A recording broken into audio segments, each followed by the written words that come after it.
There we go. They should be able to hear us now. I think I fixed it. All right, Kier, let us know in the chat if you can hear us. Before we continue the show. Before you get red. Yeah, we talked for a whole 5 minutes and we was going in. Pleasant conversation. Y'all can get the whole beginning of our podcast on the audio side, because that was a little trippy right there. I still don't think they can hear us because I can't hear myself on YouTube over here. I just text them. Let me see. It's showing audio output on my end, but I still don't think they can hear us.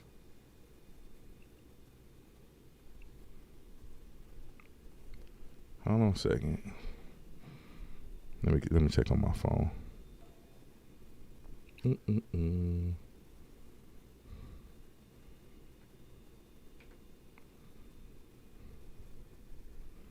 Brandon say his audio tripping. Yeah, that's what I'm checking right now.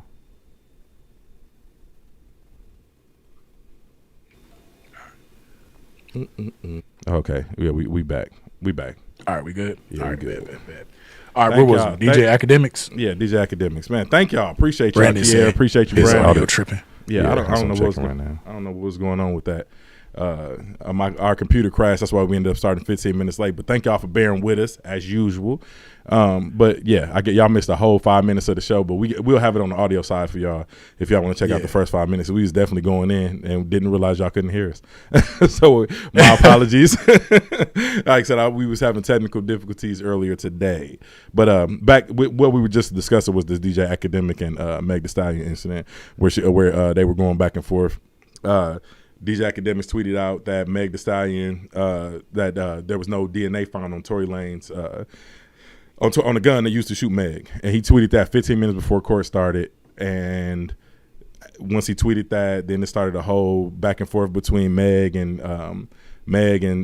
Academics, and his ego got involved. He deleted his tweet saying there was no DNA found on the weapon. Then they had a whole back and forth, and it just started a whole like internet shitstorm. Partisan Fontaine, Meg Thee Stallion boyfriend, got involved in it, and it was a bunch of back and forth, a bunch of tweets, a bunch of Instagram stories, all that. Go ahead. Yeah, that's crazy. Like that's when you was talking about before we cut out, as far as a content creator and having some integrity. Like, it's a fine space where you have to understand you can't go for everything with shock value, because how are you putting details about the case 15 minutes before the case start? That's that I want to be first type of mentality. You know what I'm saying? And there's nothing wrong with that as long as the information is accurate. Mm-hmm. And as far as my concern, I've DJ Academics had a couple of situations like that before where he's put out some false information. Yeah, everybody should have learned from this Tasha K and Cardi B situation, man. You got to operate with some integrity, especially when you're creating content. I couldn't see myself blatantly moving like that. Like I said, I normally do a disclaimer before the show saying we strive for accuracy and we strive for facts. Anything that we talk about on this show, we typically like to use the term allegedly if we're speaking about personalities, unless it's something that's been fact checked through court and documents and all that stuff. But yeah, we strive for accuracy over here, and I don't and this is the slippery slope, because there's going to be some policy changes with these company and content creating in the near future. I'm almost 100% sure.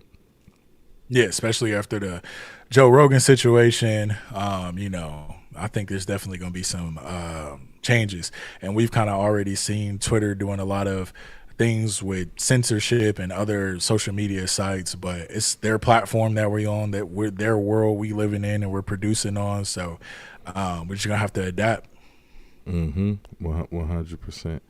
I want to talk about this Ukraine situation, but before we get into that, if y'all don't know, today is my birthday. So y'all know I normally like to set the mood, and this is the mood I'm feeling like today. I came in the world crying and fussing. Nigga, we ain't have nothing. Every ghetto, I know the same. We trying to make a little change. Preacher man come around talking. Quit playing. I don't want to hear you walk. I'm put the powder in the pot. Whip it till I'm pulling off the light. Imagine when I pull it off the light. The new shit come without a top. Once I'm on, I ain't never gonna stop. Bitch, I'm on, I ain't never gonna stop. I'm the man, I'm the man, I'm the man. I'm the man, I'm the man, I'm the man. Hey, came in the game.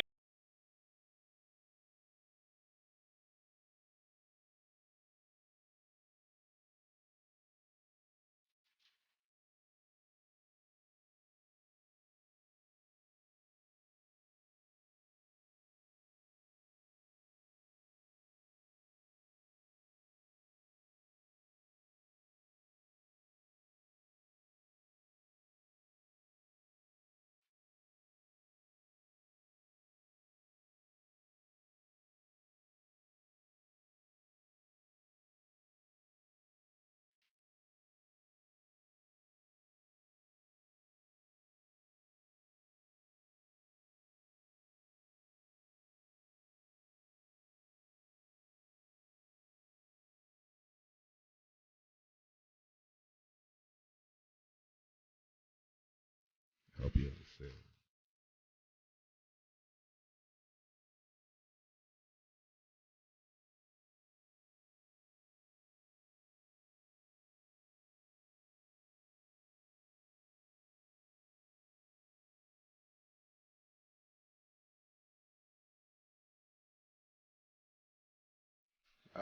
I feel like it was sacrilegious for me just to turn down Chris Brown, but I but I'm gonna let him play in the background while I introduce this next topic. Hey man, appreciate y'all for the birthday wishes. Y'all know I'm a workaholic. I really appreciate y'all being here with us celebrating tonight, and listening to us run our mouth. But you can hear me good, right, Kyrie?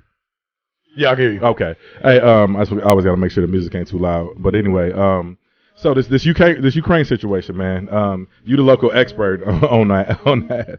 I know a little bit about the the politics and the geographics of Russia, but I'll let you fill our listeners in because you're a little bit more versed in that area than I am. Okay, so essentially everybody knows as for the last 2 days, Russia and Ukraine have been at war. And I'll start with the reason why they're at war. A lot of people want to know what is Putin's interest with Ukraine. So first and foremost, Ukraine used to be a part of Russia way back in the day, in the Soviet days, as you guys know. And essentially, why they're at war right now is a conflict of ideals. And I say that because Putin considers Ukraine a separatist state.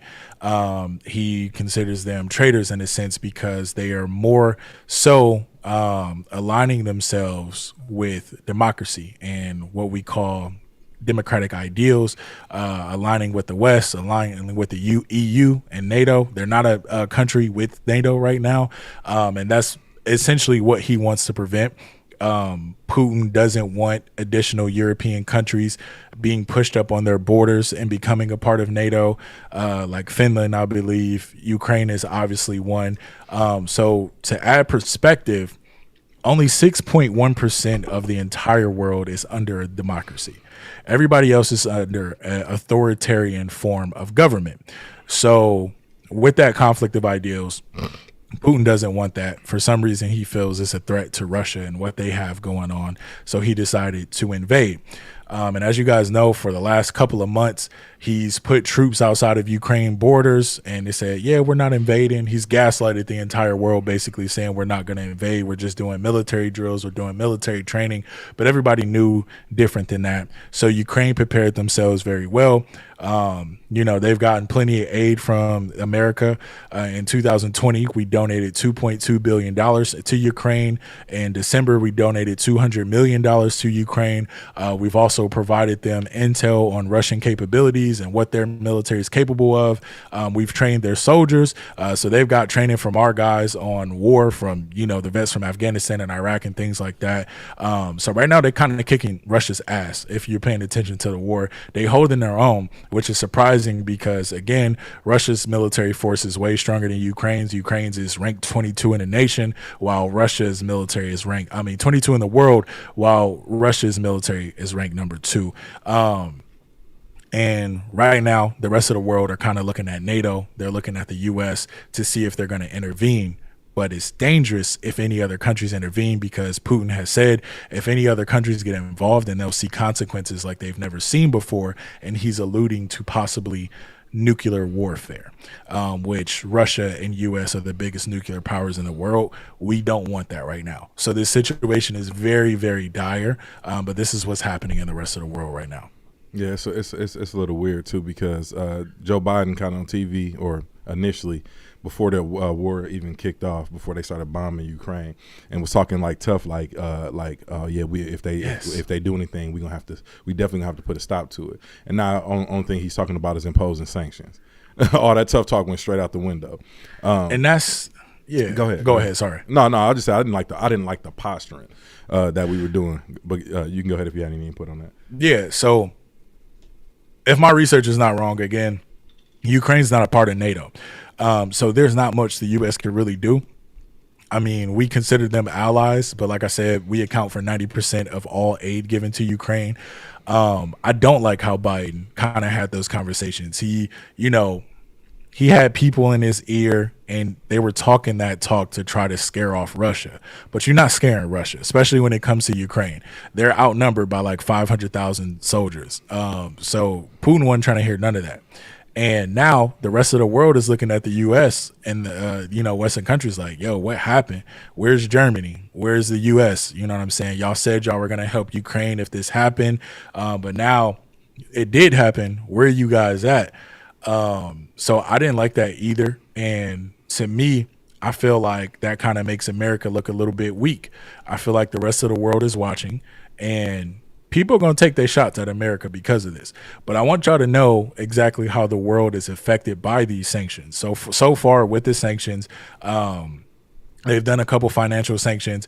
Apple and Google have cut off their support for some of their banks, so their citizens are not able to do that. They got them booted out of SWIFT, which is one of the global banking programs. So they have applied some financial sanctions. They've applied import sanctions, so Russia's not able to get certain imports. But how that affects the rest of the world is people are losing work because they no longer can be able to import those products to Russia or export certain products from Russia. So it is going to have a global economic impact as well on those sanctions that are being placed on Russia right now. Oh, that's a lot.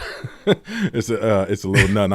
I really appreciate you for your research because, like I said, I'm not very well versed in NATO activities at all. Like I'm more familiar with the Southeast Asian portion of things. It's just crazy. Like I said, I'm just glad.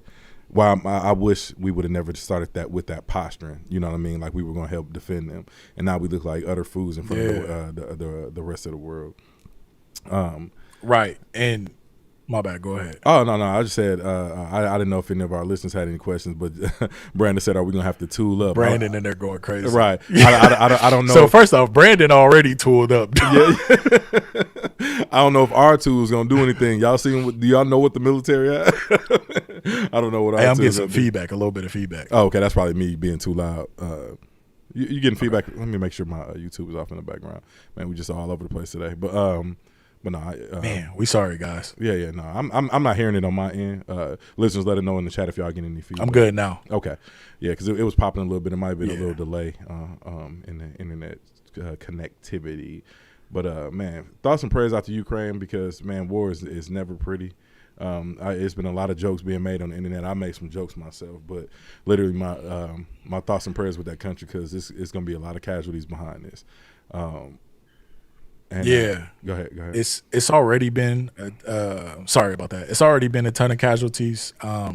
Basically, Russians' war plan was to attack the airfields for 48 hours and then go after communications and networks to kind of lower their morale and their resolve and their ability to communicate and move across the battlefield. But during that process, they have hit a few residential buildings and huge apartment complexes have got bombed in this scenario.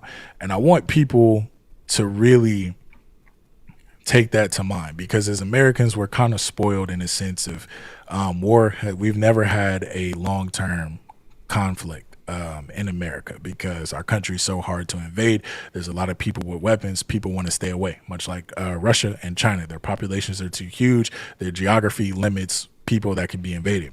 But what the people of Ukraine are going through right now, it's insane. Like, I've been to Iraq and I've seen firsthand how war affects the citizens of a nation. So they're going to have to do a lot of rebuilding. There's going to be a lot of emotional trauma.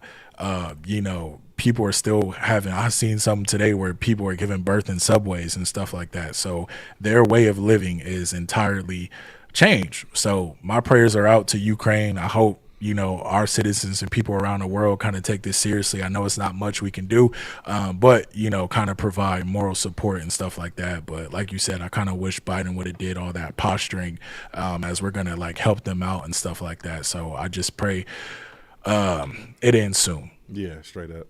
Yeah, especially for the citizens over there, 100%, man. And I hope it doesn't lead to something else, because you know how when you toting on the border of another country, this is how those proxy wars started off that led to World War I and II.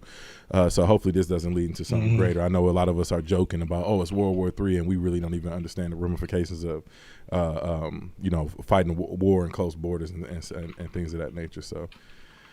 Yeah, man. Like I said, thoughts and prayers out to Ukraine. And I don't want to bore y'all too much and hold y'all hostage, because we know some of y'all listen for entertainment and stuff, but we also want to be informative at the same time. But on to this next topic, Kanye West documentary. Yes, Jeen let's Yuhs, talk about it. Part 2. Had you saw it yet? Yeah, I did get a chance to see it. I saw it about like an hour before we hopped on, so it's pretty fresh in my mind still. Pretty fresh in your mind. Yeah, I watched it 2 days ago. I watched it actually on the day it dropped, so hopefully I can remember everything properly. But go ahead, man. Man, before we get into that though, did you see his live stream? Did you watch any of the live stream from Down to 2? Yeah, I did. It was very hard for me to watch because I didn't know it was on YouTube at first. I tried to watch it on a stem player. So I was getting a lot of audio issues and then a lot of buffering issues to where it wouldn't play consistently. Okay, hold on. I'm gonna before we go into that, I'm gonna play this track because this was super hard right here. Yeah. And once I heard Cardi B screaming like he was possessed, I kind of, not Cardi B, Playboy Cardi, I turned that mug off. I guess Rich the Kid was on stage, but I don't even know the name of this song. I'm geek. My bad, y'all. But anyway, that's a track he got with the Migos. I always feel like Kanye, especially after Down to 1, he brings out the best in these artists, man. So I just want to give y'all a little bit of sample of what he played at the show. But go check out the live stream. It's a lot of the tracks online if y'all haven't heard them. I'm definitely with you, Kier. On Kanye ain't changed at all. Brandon said he missed the old Kanye, and Kier said Kanye ain't changed at all. I definitely 100% feel that way. Go ahead. No, I think he was talking about that song. I missed the old Kanye. Chop up the soul Kanye. I thought he was just saying that old cliche saying that everybody always say that they miss the old Kanye. But yeah. man, I love what he's doing. I love how he's reinvented himself. With every stage, with every album, it gets bigger and bigger. You know what I'm saying? Even the tracks that the songs that we don't consider like to be his greatest work. Nice. It was minimalist in its production and stuff. I always think it's great because it's showing a different side of Kanye and what he can do. But we see when he get laser sight focus what he can produce. And Down to 1 to me was a masterpiece. But I ain't gonna hold y'all up with that too much. We can go ahead and start getting into this documentary. Let me get your initial thoughts on Jeen Yuhs Part 2. How'd you feel when you first turned it on? So I think I enjoyed Part 1 more. I loved Part 2, but I enjoyed Part 1 more because that's the side of Kanye that I haven't seen. Mm-hmm. Part 2, I remember that Kanye. You know what I'm saying? That's when I was starting to get into rap and everything like that. But my biggest takeaways from this, like I said, episode 1, bro, closed mouths don't get fed. Jay-Z said it. Closed mouths don't get fed. This dude went out and got it. His own record label didn't believe in him. And what it showed me too is like a lot of the times, and we still see it today, the industry will try to put you in a box. They kept trying to label this man as a producer. And he like, nah, I rap too. And I'm so glad that Kanye stuck with his gut and he stuck with his dream because he's delivered some incredible music over the years. I really like the part with Pharrell in the studio, Ludacris, getting to see those guys early on. But to me, it just felt like everybody was messing with Kanye outside of the label besides like Jay-Z. everybody else saw what his potential was. And I think like it took some convincing for Dame and the rest of the label. You know, they kept trying to box him as a producer, but he like, nah, I rap too. I'm better than y'all type stuff. But that's kind of my thoughts on it. I loved it. Like I said, I like part 1 a little bit more, but I like 2 as well. Got to see the come up. Yeah, to tell you the truth, I guess because I'm looking at it from the production side, I actually enjoyed part 2 a lot better. And the reason I enjoyed part 2 a little bit better than part 1 is because it shows you what happened when somebody hits that next step in their career, and especially if you own to come up with them, normally they kind of leave you behind. But before we get into that, one thing that stood out to me initially when the first episode first came on is how they had Kanye West throwing up the pitchforks, the GD folks in the mirror. Listen, dog. I didn't even catch that. I didn't catch that.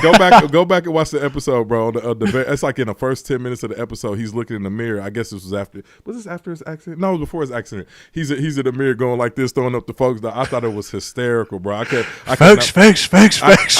stop laughing because on the Drink Champs interview, you know, he's talking about how all his friends were folks, and that's why you identify with Hoover and all that type of stuff like that. I thought it was hysterical, bro, to see dude actually throwing up the pitchforks because you know that's something that we do all the time in Milwaukee.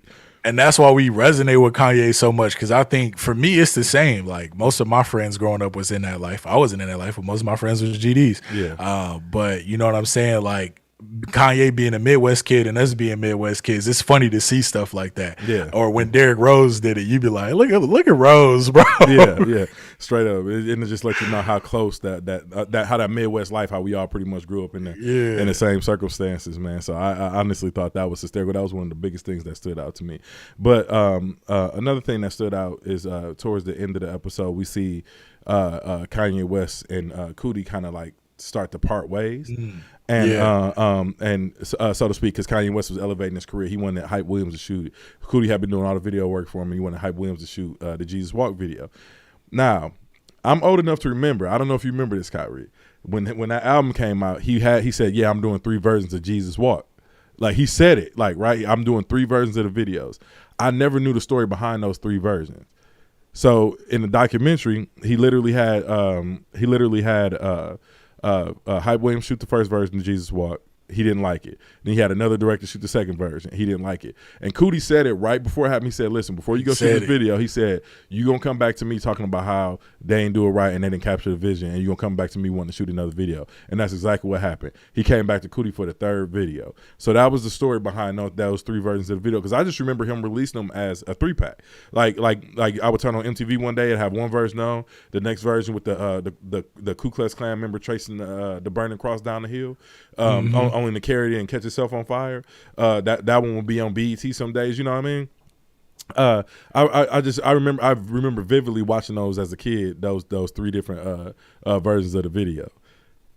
Yeah, so I definitely remember. I remember like I seen one on like MTV or BET, and then I went to my aunt's house and I seen another version. So I remember that, but I didn't remember the stories behind it of why it was 2 different ones. But going back to that, Kanye and Cootie kind of going their separate ways. One, again, it happened for a reason. You know, Cootie got to accelerate his career and develop and stuff like that too. But it was kind of sad to see that. I'm like, nah, Kanye, what you doing? But you know what I'm saying? It's Hype Williams. Like Brandon just said in the chat, Hype Williams was that dude back in 2000. So you can't turn an opportunity down to work with, you know what I'm saying, producer like that, video producer like that. So that was pretty cool to see. But I'm glad that Cootie ended up, his vision on Jesus Walks was able to be seen as well. But yeah, that part did strike a chord in me. I was like, dang. Yeah, it's gonna happen. Yeah, it struck a specific chord with me because a lot of and this is what was so profound about the documentary to me, because I used to work. If y'all don't know my background, I used to do a lot of video production work, a lot of photography, and I've worked with a lot of artists, man. And I remember I would be at certain places and I'll be following the artist around, capturing every moment, like Cootie's doing with this Kanye dot. And I knew that all this stuff had value. I literally put together, because this was in the vlog area, if y'all don't know, video blogs. I literally put video blogs together for certain artists, and they didn't want to mess with it. They was like, oh, that shows such and such, or it's not really showing me get off like that. And I'm like, fam, you're not understanding. this is adding value to your career. I was literally like making mini documentaries for these artists, and they didn't really see the value behind it. And I still got the footage. So if some of y'all want to reach out to me, maybe we can work something out. Yeah. But it's kind of I felt Coodie in that light, man. But I'm also glad that he used the opportunity of working with Kanye to garner other opportunities, because a lot of people would have been so let down by Kanye West trying to excel his career and work with bigger and better people, so to speak, than them. They would have just stopped. You know what I mean? And Coodie continued to excel his career and work with other artists and get his vision out, which was extremely dope. I think that's why they both work so well together, though, because they would hit a roadblock and they would continue. You know what I'm saying? Mm-hmm. Like, Coodie dedicated his whole life to documenting Kanye. Kanye was dedicating his whole life to like get this music popping, and they both ran into roadblocks. And Coodie was like, you know, like my mom said, everything happens for a reason. And like, he got to work with Mos Def. He got to work with some of those artists that we love and grew up listening to. What's that? John Legend. It was another person. Yeah, John Legend. We saw John Legend first working on his first album. And first off, that's my song too. Like Ordinary People. Mm-hmm. That's my joint. I love that song. So seeing that was pretty cool. But yeah, I'm glad he got to do that work. And then you see the scope of everything he's done now coming to fruition on this Genius documentary. It's insane, bro. Like, that work ethic, like, it is insane. Mm-hmm. But like I said, that's why I think they work so well together, because they just wasn't taking no for an answer. Mm-hmm. And you know what? You did point out the fact that you said Kanye West had to convince Jay-Z. I didn't really think it was Jay-Z that he had to convince. It was more so Dame Dash, because Kanye West praises Dame Dash. No, I said Dame. I said Jay-Z was the only one really rocking with him. Oh, rocking with him. I'm sorry. Okay. Because that's what I was getting at. Yeah, he had to get that tip from Dame. And it's funny because we see Dame kind of brushing him off like hard, like literally spinning him the whole time. You know what I mean? And we really get to see him. We really get to see Dame. We really get to see Kanye West not take no for an answer. He went out and borrowed studio times from other artists to get his album recorded. Remember that argument I got in with dude on Twitter? He was trying to tell me that Kanye West was so big. Yeah. He was like, Kanye West was such a big producer back in the day. He sitting up here gaslighting y'all, talking about he didn't get budgets. I'm like, fam, he did not have budgets. He made almost that entire album before his budget was released, and they showed it in the documentary. I'm like, fam, if you didn't live through it, you shouldn't be talking about it. Stop it. Yeah, stop it, fam. Like, not like I got. If y'all don't know, I got in a big argument with this dude on Twitter, but that's neither here nor there. But anyway, yeah. But also, on my bad, go ahead. No, I was just saying it's just Kanye West. But one thing that I hope everybody takes away from this documentary is that Kanye West's work ethic, or just apply it to your own life. Because a lot of times, man, we get turned down on these opportunities, or we'll hit a road, like you said, and just stop, and you have to continue on. Yeah, you got to continue on, and that's, for me, again. That's why the first video resonates with me so much, because I feel like I'm at a point in my life where I need to have that sickening work ethic to get where I want to go, as young, creators, like, we new to this. So, that's why I was like, man, that's inspiring. Like, I want that. But I do feel like I have that drive. I feel like anything I want, I go get it for the most part. So, but I got to turn it up a notch. You can clearly see there's levels to it. Like, there's different types of levels to that stuff. 100%. When you said Jay-Z was the only one rocking with him, I misheard you, but I'm glad you said that, because when Jay-Z was releasing the Blueprint 2, that was the first time I think I ever heard Kanye West rap. And I was like, first thing that came to my mind was, who the F is this dude? It was the wackest verse I ever heard in my life. But to his defense, I also felt the same way the first time I heard J. Cole on Every Day As a Star Is Born. That verse was extremely whack. I hate that verse too. But the song I'm talking about is Point Out the Bounce. I show you how to get this dough in large amounts till it's hard to count. Point out the bounce. That song. Yeah, that's trash. And then Kanye West verse came when he was like, girls call me cock stars, lady call me rock star. Like, however he was right, bro. That verse was horrible, dog. But he redeemed. He did it in 30 minutes. yeah, he did. He did do it real quick. But it's just funny because, like, they say that it's this thing how people say Michael Jordan can't pick good talent. I mean, Kanye West did work out at the end of the day. Same thing with J. Cole. But just the verses that Jay-Z allowed, maybe he didn't want them to get off as much as he would have, or he was trying to have them do his interpretation because they was like relatively unknown on these songs. But like them songs are trash, bro. Like I didn't like I didn't like them as features, and I didn't like the songs either. Yeah. And I know too, like sometimes you like, but obviously these songs are way past gone. I know you like kind of warm up to stuff too, like J. Cole last album kind of grew on you and stuff like that. But they definitely both developed as artists. Like they way different than when they started, man. Yeah. Now, and when you're speaking of the J. Cole thing, I tell people all the time, I only really compare artists, especially if they're great, like J. Cole. I really only compare them to themselves. J. Cole's peak of perfection was 2014 Forest Hills Drive. So I kind of compare a lot of his albums to that, and it feel like once he made that album, he kind of figured everything out. And so with his last album, it just didn't hit my ear the same. You know what I mean? The beats are a little bit slower. But at the end of the day, it was only one song in that entire album that I didn't like, and that's that joint with him. Was it 100? Yeah, that song is so garbage. I hate that song. Yeah, I remember. I remember you specifically said you ain't like that one. Yeah, that song. Yeah, I like that one though. Yeah, it had to grow on me. I guess it's for some people, but it definitely ain't for me. Yeah, 100% ain't for me. But back to the Kanye doc. But Kanye redeemed himself. The second verse I heard from him was on the Paid in Full soundtrack on the Champions verse, and I thought it was dope that they showed him recording that. And he actually spazzed on the Champions. You remember that track? Yeah. I will play a little bit of it, but I've been getting kind of song heavy, and I got a lot of copyright strikes on YouTube. But I'm doing it for y'all. I'm doing it for y'all. It's gonna stop eventually. I'm doing it to keep y'all entertained. But yeah, Kanye West definitely spazzed on that. Another thing, where we keep talking about how we seeing all these up and coming producers, these dudes who are mega moguls right now. One thing that stood out to me was seeing the young Pharrell in the studio with Kanye. Yeah, I like that. That was dope. Yeah, and because we just seen him recently at that fashion show when he was messing with Julia Fox over, I think it was in France or something. They was there to support one of the fashion designers that they was mutuals with, and we saw Pharrell and Kanye playing the air pianos. Like and everybody was like, who air beat you thought went harder?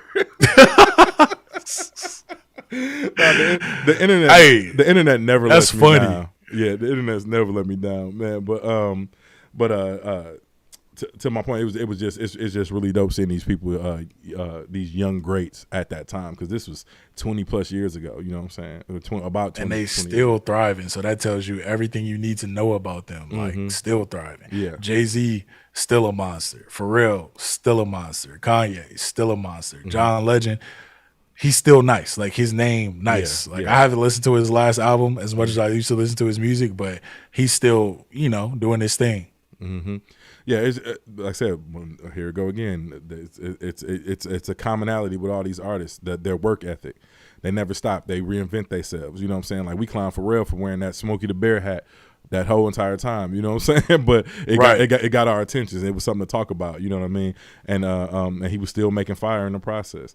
But that was extremely dope to me. Anything else you stood out about that part of the documentary?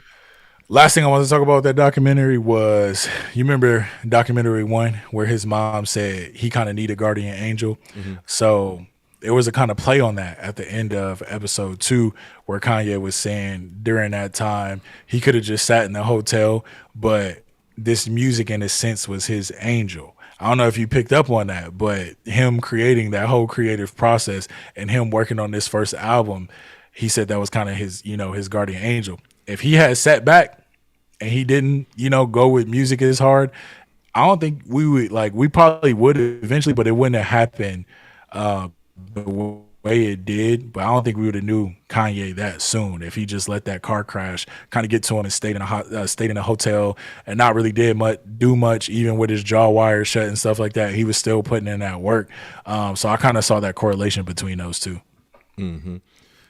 And my last point before No. I'll respond to yours. I'm sorry. I lost my train of thought because you was breaking up a little bit.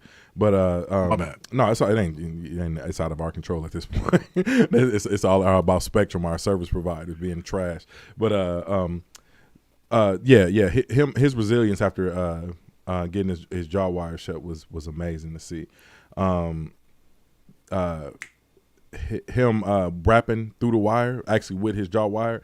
I'm not sure if y'all understand the original version that y'all hear. The master version that you hear on the album is not the original version. The original version of Through the Wire, Kanye West actually rapped it slurring, rapping like this to his teeth, and it was called Through the Wire. Like that was the original version. You might be able to find it on YouTube somewhere if y'all want to go out back and hear it. But once he actually got his jaw, the braces and the wires took off his jaw, he re-rapped the song, and it had a different feel to it. But the original song, you can hear the pain in Kanye West's voice rapping through his jaw being wired shut. I had no idea that his road to recovery was that long either. Like that was something that blew me away. Yeah, I didn't know it was that long either. But it too, he kind of mentioned he brought up how 50 Cent rap because 50 Cent got shot in his jaw. So one of his songs, he was rapping like that. I think he got a wire too because they was doing that rapping through their teeth type of thing. Yeah, I do remember that. I always forget that 50 Cent was shot in his face because that was such a long time ago, and he didn't transcend it too. So I always forget about that. But like I said, another person, like I said, work ethic. This man ain't stopped. That's so for all the young creators out there, man. This just goes to show you, man, you have to do the work. You have to do the work. But my last point on this documentary was something that Kanye West said, and he was like, when he was saying that he was a producer and everybody was shunning him, he was like, I'm in the studio with all these greats. I'm producing beats for them. You think I'm not gonna pick up something? He was like, they call me. He said they act like I'm not a rapper, but one thing that they not taking into account is my ability to learn. He was like, I have an ability to learn, and a long time ago I coined this phrase, forever a student, because I think it's very important for us to every day learn something, expand our mind, expand our experiences. It's not a day that goes by that I'm not researching something that I'm ignorant about, or having a conversation with somebody and picking up on things that I'm not familiar with, either whether it's culture, a perspective, a point of view. But that's why I think that these platforms are important. Creating content, it's cool, but you also get a different perspective on things that you might have a blind eye to. You know what I mean? Right. So that's one thing I definitely took away from that. I hope y'all y'all enjoying this documentary, enjoying our breakdowns of them as well. And if y'all a creator out there and y'all want to do something, just remember, man, just do it and be consistent with it. You got to stay consistent. So my last point too, I wanted to say, one of my favorite quotes is, I know that I know nothing. And basically you just take everything, like you trying to learn everything. You're not a master about anything. So you take that approach with new conversations, new things, and just try to become a not necessarily an expert in anything, but be an open vessel to new knowledge and development and stuff like that. 100%. You got anything else to add before we put a button on this? And go ahead. Nah, I was going to say, I'm just ready to play Destiny, low-key. Oh, yeah, I'm definitely hopping on there. That's why I'm finna celebrate the rest of my birthday night with playing Destiny. Yeah. And be on the lookout for our streaming channel. I'm trying to get some things set up over here. I already got all the equipment I need. I just got to set up the YouTube channel. And since Unlabeled has me busy, I haven't been able to do that. But y'all can get to enjoy our personality some more via the video game, via the Xbox. And if any of y'all want to add me on there, I'll put my gamer tag in the chat. Facts. Also, sorry for the technical difficulties, but the audio side will be clean. When you're doing live production, it's always a hiccup here and there. But so we definitely appreciate y'all for rocking with us. For sure. Yes. And man, we back Sunday with another episode of Unlabeled the podcast. Like I said, if y'all would like to support us, hit the link. We want to do free support. Hit the link, subscribe, hit the like button. Share it with somebody. Share it with 4-5 people. Share it with 7-8 people. However many people you want to sit with. Share it with, man. And we will see y'all Sunday with another episode of Unlabeled the podcast. Peace. Peace out.